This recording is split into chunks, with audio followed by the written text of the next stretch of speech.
الرحيم اللهم اهدنا الصراط المستقيم صراط الذين أنعمت عليهم غير المغضوب عليهم ولا الضالين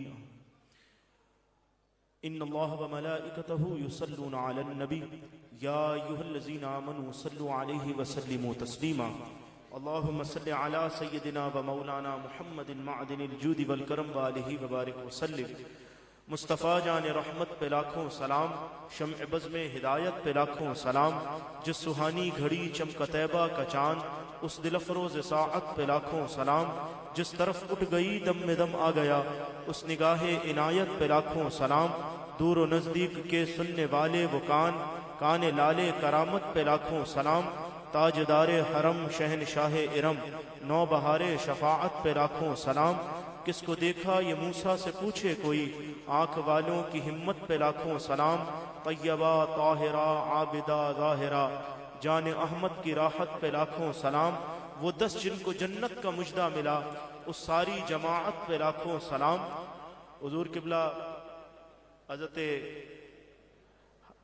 پیر محمد حسان حسیب الرحمن صاحب دامت برکاتہم عالیہ سجادہ نشین دربار عالیہ عیدگاہ شریف راولپنڈی حضرت بہت خوبصورت خطاب فرما رہے تھے، اور حضرت نے حضور سیدنا غوث اعظم دستگیر رضی اللہ تعالی عنہ کے عقیدے کے حوالے سے جو خوبصورت بات آپ نے ارشاد فرمائی، تو غوث پاک رضی اللہ تعالی عنہ نے فرمایا کہ تمام صحابہ، تمام انبیاء کے بعد سب سے افضل جماعت صحابہ کی ہے، اور فرمایا صحابہ میں سب سے افضل وہ 313 ہیں جو بدر میں شریک ہوئے، اور فرمایا ان بدر میں وہ 40 ہیں جو حضرت عمر تک مسلمان ہوئے، اور فرمایا ان 40 میں سب سے افضل وہ 10 ہیں جنہیں عشرہ مبشرہ کہتے ہیں، اور فرمایا ان 10 میں سب سے افضل وہ 4 ہیں جنہیں خلفائے راشدین کہتے ہیں، اور فرمایا ان 4 میں سب سے افضل خلیفہ بلا فصل حضرت ابو بکر صدیق ہیں، پھر حضرت عمر ہیں، پھر حضرت عثمان ہیں، پھر حضرت علی ہیں رضی اللہ تعالی عنہم۔ تو وہ 10 جن کو حضور علیہ السلام نے نام لے کر فرمایا یہ جنتی ہیں،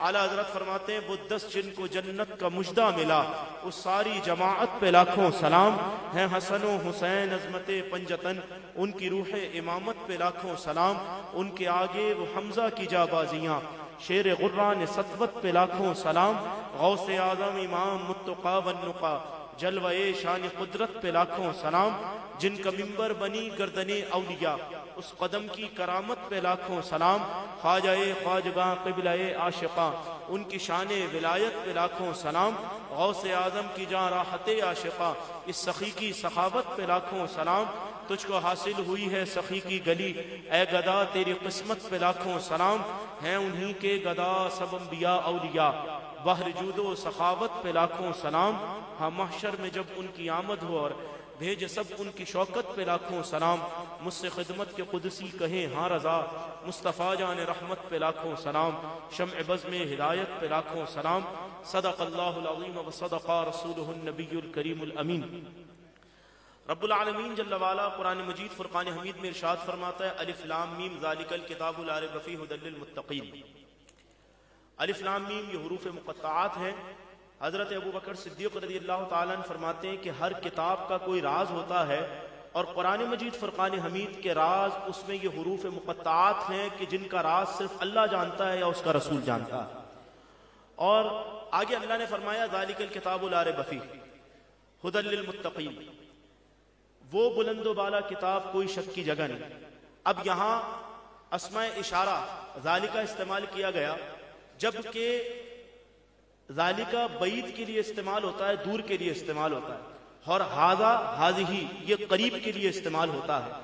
یہاں دور بعید کا صیغہ استعمال کیا گیا، جبکہ جب بندہ قرآن مجید فرقان حمید کی تلاوت کرتا ہے تو قرآن شریف اس کے سامنے ہوتا ہے، لیکن جو سامنے ہے چیز اس کے لیے یہ کی جگہ وہ کا لفظ استعمال کیا گیا۔ کیوں؟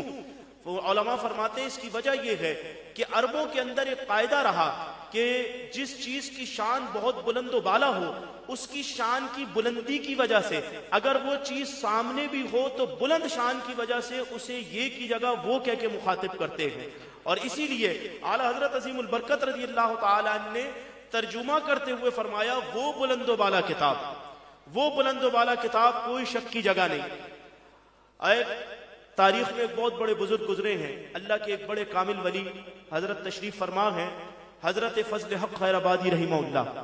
یہ اللہ کے وہ ولی ہیں کہ تاریخ کے اندر آج کے دور میں شاید ہمیں جس طرح انہیں اجاگر کرنا چاہیے ہم کر نہیں پا رہے. حضرت فضل حق خیر آبادی رحمہ اللہ جنہوں نے آزادی کے لیے سب سے پہلے پاکستان بنانے کے لیے جو لوگ کام کر رہے تھے اور آزادی کے لیے اور مسلمانوں کے حقوق دلانے کے لیے جنہوں نے سب سے پہلے کام کیا، ان لوگوں میں حضرت فضل حق خیر آبادی علیہ رحمہ کا نام آتا ہے. حضرت فضل حق خیر آبادی رحمہ اللہ، آپ کا مناظرہ ہوا ایک ایسے شخص کے ساتھ جو بتوں کا ماننے والا تھا. اب مناظرے کے دوران جب مناظرہ شروع ہوا تو اگر سامنے والے کو آپ کی کتابوں پر عبور حاصل ہو تو یہ اس بات کی دلیل ہوتی ہے کہ جس سے آپ کا مناظرہ ہے، جس سے آپ کی بحث ہے، وہ بڑی طاقت والا ہے، بڑا علم والا ہے. تو جب مناظرے میں بیٹھے تو حضرت فضل حق خیر آبادی علیہ رحمہ سے اس شخص نے کہا کہ تم میری کتاب کے کوئی 2-4 صفحات سناؤ، اگر تم نہیں سنا سکتے تو مجھ سے پوچھو، میں تمہارے قرآن کے 15 پارے سنا سکتا ہوں. یعنی انہوں نے کہا کہ میں 15 پارے سنا سکتا ہوں اور تم میری کتاب کے 2-3 صفحات ہی سنا کر دکھا دو. اب وہ یہ سمجھا کہ جب میں یہ کہوں گا کہ مجھے آدھا قرآن یاد ہے تو یہ ڈر جائیں گے. لیکن حضرت فضل خیر آبادی جو اللہ والے ہوتے ہیں، اللہ ان کی مدد فرماتا ہے. آپ مسکرا دیے اور مسکرا کر فرمایا اس میں تیری جیت کہاں ہے؟ اس بات سے تو میری جیت ہو گئی. اس نے کہا آپ کی جیت کیسے ہوئی؟ فرمایا میری جیت ایسے ہوئی کہ تیری کتاب اتنی بور اور بوسیدہ ہے کہ میں اس کا ایک صفحہ یاد نہ کر سکا، اور میرے رب کا قرآن اتنا میٹھا ہے کہ اس نے دشمن کے دل میں بھی جگہ بنا لی. یہ قرآن ہے. اللہ فرماتا ہے یہ وہ بلند والا کتاب کوئی شک کی جگہ نہیں، اور ہدایت ہے کس کے لیے؟ فرمایا متقیوں کے لیے. متقی کون؟ جیسا حضرت نے بھی فرمایا تقوی والے لوگ. مولا کائنات شیر خدا باب العلم حضرت علی رضی اللہ تعالیٰ عنہ فرماتے ہیں، آپ فرماتے ہیں تقوی یہ ہے کہ تیرا رب تجھے اس جگہ پائے جس جگہ پانے کو اس نے پسند کیا، تیرا رب تجھے اس جگہ نہ پائے جس جگہ پانے کو اس نے نہ پسند کیا. اور آپ حضرت ابراہیم بن ادھم رضی اللہ تعالیٰ عنہ مولا کائنات کا دامن پکڑ کر ایک اور بات ارشاد فرماتے ہیں. آپ فرماتے ہیں تقوی یہ ہے کہ تیرا رب تیرے دل میں گناہ کا خیال بھی نہ پائے، یعنی تو گناہوں سے اتنا بچنے والا بن جائے کہ تیرا رب تیرے دل میں گناہ کا خیال بھی نہ پائے. اب فرمایا یہ متقیوں کے لیے ہدایت ہے، تقوی والوں کے لیے. آگے فرمایا کہ الف لام میم ذالک الکتاب لا ریب فیہ ھدی للمتقین الذین یؤمنون بالغیب ویقیمون الصلاۃ ومما رزقناہم ینفقون. فرمایا وہ جو بے دیکھے ایمان لائے، یعنی آخرت کو نہیں دیکھا، جنت کو نہیں دیکھا، دوزخ کو نہیں دیکھا، لیکن پھر بھی ایمان لائے ہیں، وہ متقی لوگ، وہ تقوی والے لوگ جنہوں نے جو ایمان لائے، محبوب آپ کی زبان سے سنا اور قبول کر لیا، وہ لوگ جو ایمان لائے. اور فرمایا نماز قائم کی، نماز قائم کی. حضور سیدنا غوث اعظم دستگیر رضی اللہ تعالیٰ عنہ فرماتے ہیں اس بندے کو مسلمانوں کے قبرستان میں دفن نہ کرو جو بندہ نماز نہیں پڑھتا. جیسا حضرت نے بھی توجہ دلائی کہ پیر وہ ہونا چاہیے کہ جس کا عقیدہ بھی درست ہو اور اس کا عمل بھی درست ہو. اور یہاں ایک اور بات پتہ چلی. پہلے فرمایا الذین یؤمنون، پہلے ایمان کا ذکر کیا پھر عمل کا ذکر کیا. ایمان پہلے ہے، نماز بعد میں ہے. پہلے ایمان کا، یعنی نماز اس کی قبول ہوگی جس کا ایمان مکمل ہوگا. جس کے ایمان میں خطا ہوگی، جس کا ایمان صحیح نہیں ہوگا، جس کا ایمان ٹھیک نہیں ہوگا، اس کی نمازیں بھی فائدہ نہیں دیں گی، اس کا روزہ بھی فائدہ نہیں دے گا. اور ایمان کب ٹھیک ہوگا؟ ایمان جب ٹھیک ہوگا جب حضور علیہ الصلوۃ والسلام کی ہر بات کو مانا جائے اور دل سے تسلیم کیا جائے. جس نے رسول اللہ کی بات کو صحیح سے نہ مانا، رسول اللہ کی شریعت پر عمل نہیں کیا، جو رسول اللہ کی شریعت کو دل سے نہیں مانتا، وہ شخص صحیح طور پہ ایمان والا نہیں ہو سکتا.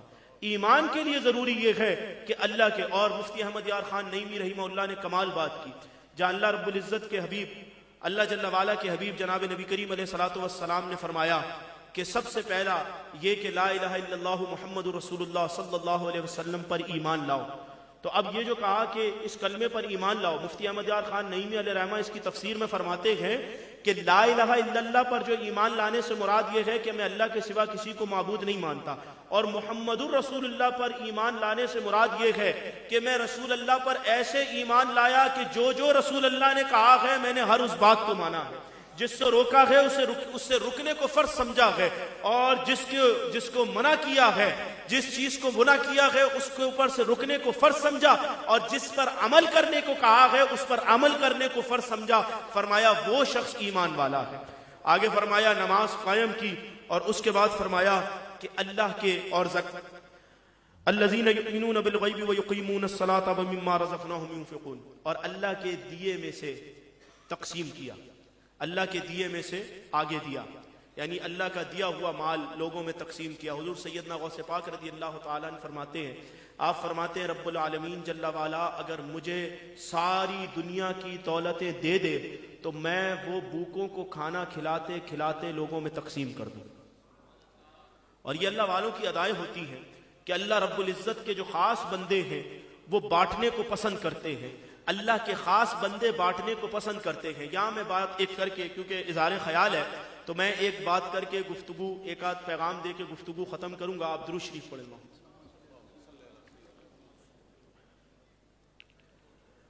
حضرت مجدد الفسانی، کیونکہ حضور نقشبندیہ سلسلے سے ہیں، حضرت مجدد الفسانی رحمہ اللہ فرماتے ہیں کہ آستانے کا نظام ایسا ہونا چاہیے جیسا حضور سیدنا غوث اعظم رضی اللہ تعالیٰ نے بیان فرمایا۔ حضور ایسا ہی ہے۔ حضرت مجدد پاک فرماتے ہیں آستانے کا نظام ایسا ہونا چاہیے جیسا حضور غوث پاک رضی اللہ تعالیٰ نے جو ہے وہ آستانے کا نظام بیان فرمایا۔ وہ کیا ہے کہ حضور غوث پاک فرماتے ہیں کہ آستانے کے اندر جو شیخ ہو اسے چاہیے کہ وہ مریدین کو درس فقہ بھی دے، درس حدیث بھی دے، درس تصوف بھی دے، اور درس قرآن بھی دے، درس حدیث بھی دے۔ یہ سارے دروس اب وہی آدمی دے سکتا ہے جو ان چیزوں سے باخبر ہو۔ جو ان چیزوں سے بے خبر ہوگا وہ کسی صورت یہ درس نہیں دے سکتا۔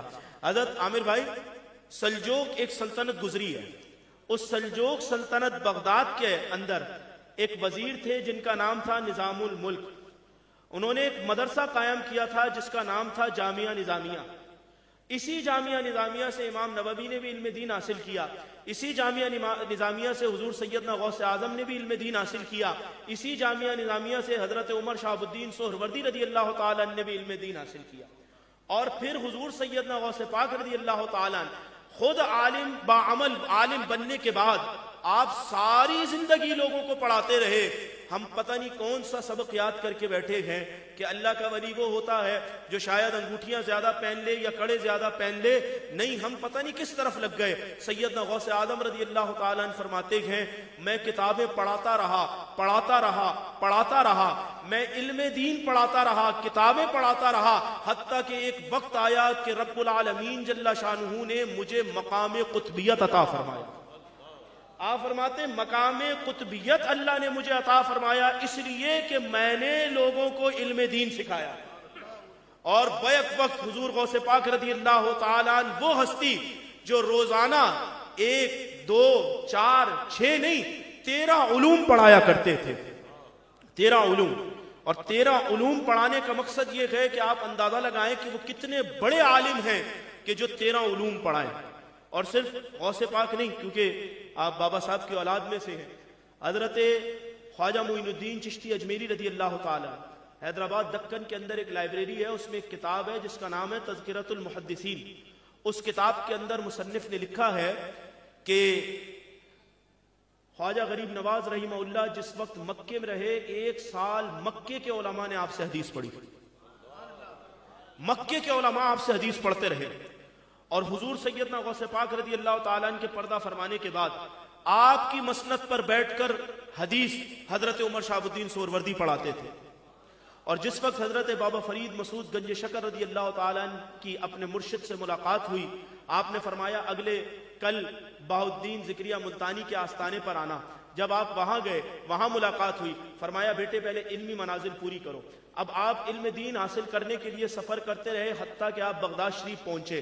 بغداد شریف پہنچنے کے بعد آپ نے بغداد شریف کے اندر حضرت عمر شہاب الدین سہروردی رضی اللہ تعالی عنہ سے بھی کتاب پڑھی۔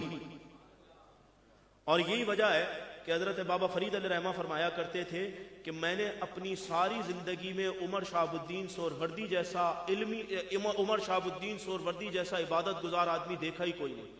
آپ فرماتے تھے ان کا دن بھی اللہ کی عبادت میں گزرتا تھا، ان کی رات بھی اللہ کی عبادت میں گزرتی تھی، اور وہ ہر وقت اپنے رب کی عبادت میں مشغول رہتے تھے۔ تو اللہ والے وہ ہوتے ہیں کہ جن کی زندگی اللہ کے ذکر میں بسر ہوتی ہے، جن کے عقائد درست ہوتے ہیں۔ اور اعلیٰ حضرت عظیم البرکت رضی اللہ تعالیٰ نے فرمایا 4 چیزیں ہونا لازمی ہے پیر ہونے کے لیے۔ آپ فرماتے ہیں 4 چیزیں ہونا لازمی ہے۔ فرماتے ہیں 1 ایمان والا ہو، صحیح العقیدہ ہو۔ گفتگو ختم کر رہا ہوں، ایمان والا ہو، صحیح العقیدہ ہو۔ دوسرا فرمایا کہ نیک عمل کرنے والا ہو۔ تیسرا فرمایا ظاہری طور پر کوئی گناہ نہ کرتا ہو۔ اور چوتھا فرمایا کہ اس کا جو شجرہ ہے وہ اپنے مرشد سے ہوتا ہوا نبی کریم علیہ الصلوۃ والسلام تک پہنچتا ہو۔ یہ چیزیں آپ نے فرمایا کہ شیخ ہونے کے لیے لازم ہے۔ تو اب شیخ اسے بنانا چاہیے کہ جو اپنے پیاروں کے اللہ کے پیاروں کے راستے پر ہے، اور کامیابی صرف اسی چیز میں ہے کہ اللہ نے فرمایا اہدنا الصراط المستقیم صراط الذین انعمت علیہم، اللہ کریم تو ہمیں سیدھے راستے پر چلا، راستہ ان کا جن پر تیرا انعام ہوا۔ تو جتنے انعامی یافتہ بندے ہیں وہ وہی ہیں جو حضور کی شریعت پر عمل کرنے والے ہیں۔ یہی یہاں سے پیغام ہے۔ اور ایک اور بات جو پیغام کے طور پر کہہ رہا ہوں، میں بہت زیادہ شکر گزار ہوں ہمارے قبلہ پیر حسان حسیب الرحمان صاحب دامت برکاتہم عالیہ کا کہ آپ تشریف لائے۔ آپ نے بڑی دور سے سفر کر کے تشریف لائے، حالانکہ ابھی کچھ ہی دن پہلے امریکہ سے واپسی ہوئی ہے، اور پھر اس کے باوجود اتنی وہاں سے UK کا دورہ ساتھ تھا، اور پھر دوسری جگہوں سے دورہ کرتے ہوئے پھر بھی آپ نے جو ہے وہ یہاں پر آئے اور آپ نے وقت عطا فرمایا۔ اللہ کریم، اور ماشاءاللہ متواتر حضرت کے بالکل خطابات کا سلسلہ جاری و ساری ہے۔ اس کے باوجود حضرت نے مجھے کچھ ٹائم پہلے جب ملاقات ہوئی تھی عامر بھائی کے ساتھ ہی، تو حضرت نے فرمایا تھا کہ میں انشاءاللہ سخی کے دربار پر سے مجھے محبت ہے، اور آج اس کی آپ نے ایک بہت بڑا ثبوت دیا ہے۔ اللہ کریم ان کو سلامت رکھے۔ اور میں عامر فیاضی بھائی کا اور ہمارے رئیس بھائی کا بھی بہت زیادہ شکر گزار ہوں، اور QTV کی ساری ٹیم عبدالرؤف گانجی صاحب کے لیے خصوصی طور پر دعا گو ہوں۔ اللہ کریم ان کی توفیقات میں اضافہ فرمائے، اور اللہ انہیں صحت کاملہ عاجلہ عطا فرمائے۔ اور جتنے ساتھی آپ آئے ہیں، اللہ کریم آپ کو ہم سب کو ان ولیوں کے راستے پر چلنے کی توفیق عطا فرمائے، اور خصوصی طور پر فلسطین کے لیے دعا کرے اللہ انہیں کامیابی عطا فرمائے، اللہ عالم اسلام کو کامیابی عطا فرمائے، مسلمانوں کو اتفاق اتحاد عطا فرمائے۔ حضرت ابو بکر شبلی رضی اللہ تعالیٰ عنہ فرماتے تھے، آپ سے کسی نے پوچھا کہ حضور آپ کی بستی میں پاگل کتنے ہیں؟ اب یہ سوال بڑا عجیب تھا، آپ کی بستی میں پاگل کتنے ہیں؟ حالانکہ کسی بھی بستی میں پاگل 2-3 ہوتے ہیں، عقل مند زیادہ ہوتے ہیں، لیکن حضرت ابو بکر شبلی علیہ الرحمہ نے فرمایا کہ میری بستی میں پاگلوں کی تعداد بہت زیادہ ہے، یہ پوچھو عقل مند کتنے ہیں؟ تو وہ بڑا پریشان ہوا، اس نے کہا حضور یہ کیسا ہو سکتا ہے کہ بستی میں سب پاگل ہوں، 2-4 عقل مند ہوں؟ آپ نے فرمایا میری بستی میں ایسا ہی ہے، کیونکہ حضرت ابو بکر شبلی ایک عجیب رنگ میں رہتے تھے، اور حضرت حسنین کریمین سے اتنی محبت کرتے تھے کہ ایک روز آپ نے خواب میں دیکھا کہ حضرت امام حسین رضی اللہ تعالیٰ عنہ تشریف لائے ہیں، آپ نے امام علی مقام سے ہاتھ ملایا، امام علی مقام نے آپ کی طرف نہیں دیکھا، جب نہیں دیکھا تو حضرت ابو بکر شبلی ڈر گئے، آپ نے فرمایا کہ حضور اگر آپ نے مجھ سے نظر موڑ لی تو میں تو دنیا آخرت میں برباد ہو جاؤں گا۔ تو امام علی مقام امام حسین رضی اللہ تعالیٰ نے فرمایا ابو بکر شبلی ہم ناراض ہو کے منہ نہیں پھیر رہے، بلکہ ہم اس لیے منہ پھیر رہے ہیں کہ ہم تیرے ایک عمل سے اتنا خوش ہیں کہ جب تک معاشر کے دن اپنے نانا سے تیری شفاعت نہ کرا لیں ہم تیری طرف نہیں دیکھیں گے۔ اب بعد میں کچھ صوفیاء نے پوچھا حضور ہم پر بھی کرم فرمائیں، یہ عمل ہمیں بھی بتائیں، ایسا کون سا عمل ہے جس کی وجہ سے امام علی مقام اتنی نگاہ فرما رہے ہیں؟ فرمایا وہ عمل یہ ہے کہ میں محرم شریف کے پہلے دن سے اور آخری دن تک روزانہ 4 رکعت نماز نفل پڑھتا ہوں، ہر رکعت میں 15 بار سورہ اخلاص پڑھتا ہوں، اور وہ 4 رکعتیں امام علی مقام کو اصال ثواب کرتا ہوں۔ فرمایا صرف اس عمل کی وجہ سے آپ نے مجھ پہ کرم فرمایا۔ بہرحال آپ سے سوال ہوا کہ حضرت یہ بتائیں کہ آپ کی بستی میں عقل مند کتنے ہیں، پاگل کتنے ہیں؟ آپ نے فرمایا ساری بستی پاگل ہے، عقل مند تو بہت کم ہے، وہ نام عقل مندوں کے نام پوچھ لو، بتانے میں آسانی رہے گی۔ اس نے کہا حضور عقل مندوں کے نام بتا دیں۔ آپ نے 2 4 6 ان لوگوں کے نام بتا دیے جو اذان کی آواز سنتے ہی مسجد کا رخ کر لیتے تھے۔ آپ نے فرمایا جنہیں اپنے رب کی یاد دل میں موجود ہے، جن کے دل میں اللہ کی یاد موجود ہے، رسول اللہ کی محبت موجود ہے، رسول اللہ کے اصحاب اہل بیت کی، اللہ کے پیاروں کی محبت موجود ہے اور شریعت کا عمل موجود ہے، فرمایا یہی تو عقل مند ہے۔ باقی تو سارے بے عقلے ہیں کہ وہ اپنے رب کو بھول گئے، رسول کو بھول گئے، رسول اللہ کی تعلیمات کو بھول گئے۔ بس اس شعر پہ گفتگو ختم۔ ساری تقریریں جتنی صحابہ سے لے کر تابعین، تبع تابعین، اہل بیت اور تمام اولیاء اور آج تک جو کتابوں میں لکھا گیا، جتنی تقریریں ہوئیں، جو علماء نے نکات بیان کیے، صوفیاء نے نکات بیان کیے، اعلیٰ حضرت نے سب کو سمیٹ کر ایک شعر میں رکھ دیا۔ اسی پہ گفتگو ختم۔ اللہ کریم جو غلطی کوتاہی ہوئی وہ معاف فرمائے۔ اعلیٰ حضرت نے فرمایا کہ آپ فرماتے ہیں، اعلیٰ حضرت رضی اللہ تعالیٰ نے ایک دفعہ سبحان اللہ کہیے اعلیٰ حضرت کے نام پر، اعلیٰ حضرت رضی اللہ تعالیٰ نے فرماتے ہیں انہیں جانا انہیں مانا، نہ رکھا غیر سے کام، للہ الحمد میں دنیا سے مسلمان گیا۔